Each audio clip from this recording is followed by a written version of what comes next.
इन खबर यूपी में आप सबका स्वागत है। मैं हूं हसीन अहमद।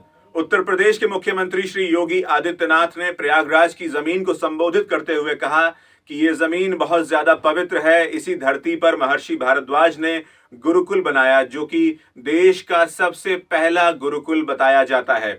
आपको बताते चलें कि उसके साथ ही साथ उन्होंने इसके आध्यात्मिक और सांस्कृतिक विरासत के ऊपर बातचीत की। और वहीं उसके साथ ही साथ श्री योगी आदित्यनाथ ने यह भी बताया कि देश अमृत महोत्सव मना रहा है आजादी का, और ये आजादी हमें ऐसे ही नहीं मिली। इस आजादी के लिए भारतीयों को एकजुट होकर, संगठित होकर किस तरह से प्रयास करने पड़ी, कितनी ज्यादा कुर्बानियां लोगों ने दी और कितने अपने कुर्बानियों के बाद हमें ये आजादी हासिल हो पाई है।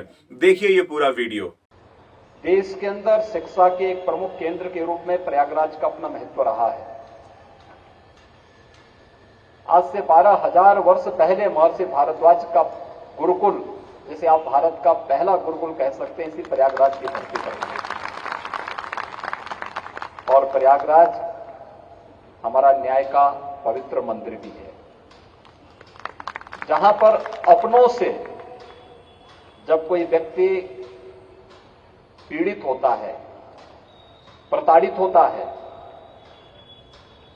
जीवन की हर प्रकार की आस और विश्वास को खो देता है, तो बड़ी आशा भरी निगाहों से वह फिर न्याय के इस मंदिर की ओर देखता है।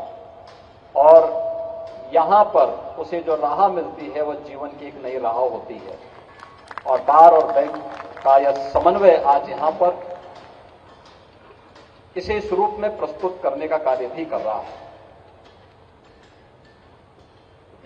जब बार एसोसिएशन अपने 150 वर्ष पूर्ण कर रहा है, ये महज संजोगी है कि देश अपनी आजादी का अमृत महोत्सव भी पूर्ण किया है।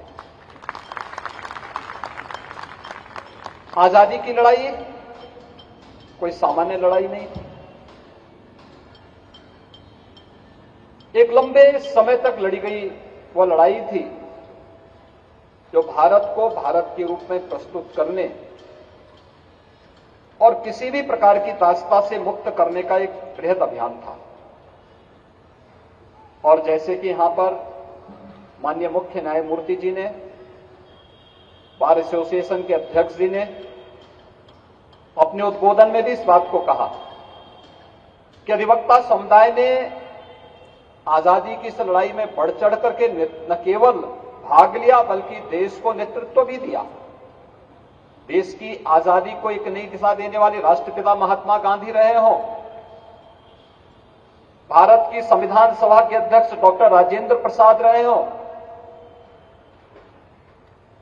भारत की संविधान सभा के कार्यकारी अध्यक्ष श्री सच्चिदानंद सिन्हा रहे हों, या फिर